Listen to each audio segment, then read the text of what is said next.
So what do we make of all this? It's a lot of history, it's a lot of language, it's great. We can get some ideas about how to decorate our own furniture. But there's something a lot more. There's a reason God is so particular and he wants it done exactly so. And I'll read to you from Hebrews. Hebrews gives us the answer. Or listen to what Hebrews 8, verse 5 has to say about all this. So concerning all these things, they serve as a copy and a shadow of the heavenly things.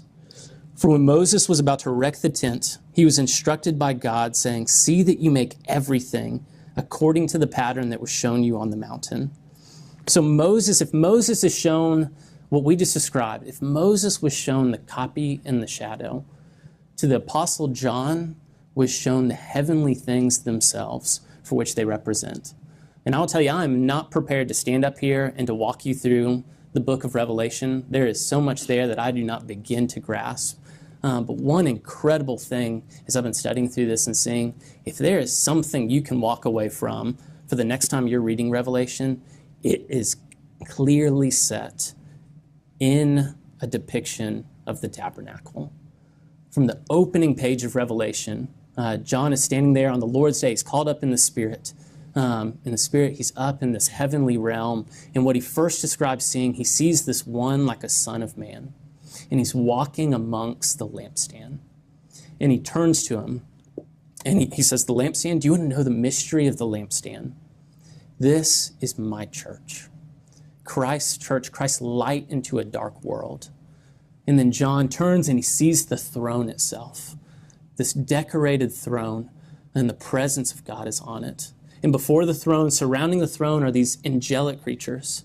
And they're described with all the detail and language of the cherubim from the tabernacle. And before the throne, there's this altar. And on the altar is being offered incense along with the prayers of the saints that are constantly rising and dwelling in the presence of God. And then this happens several times through Revelation. John hears this Old Testament expectation, and then he turns to see its surprising New Testament fulfillment. So he's standing there, he hears, "Behold the number that God has saved, that God has chosen for salvation, 144,000 Israelites." But he turns, and what he beholds is not 144,000 Israelites, 12,000 from each tribe. What he sees is a great multitude. And they're not Israelites. They're from every nation, tribe, people, group on the earth. And he watches. They're clothed in white.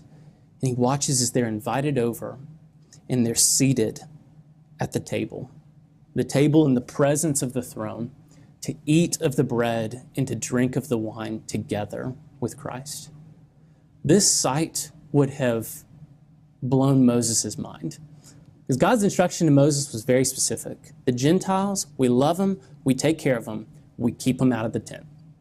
And what John has just seen is the most glorious fulfillment of what God's plan was from the very beginning.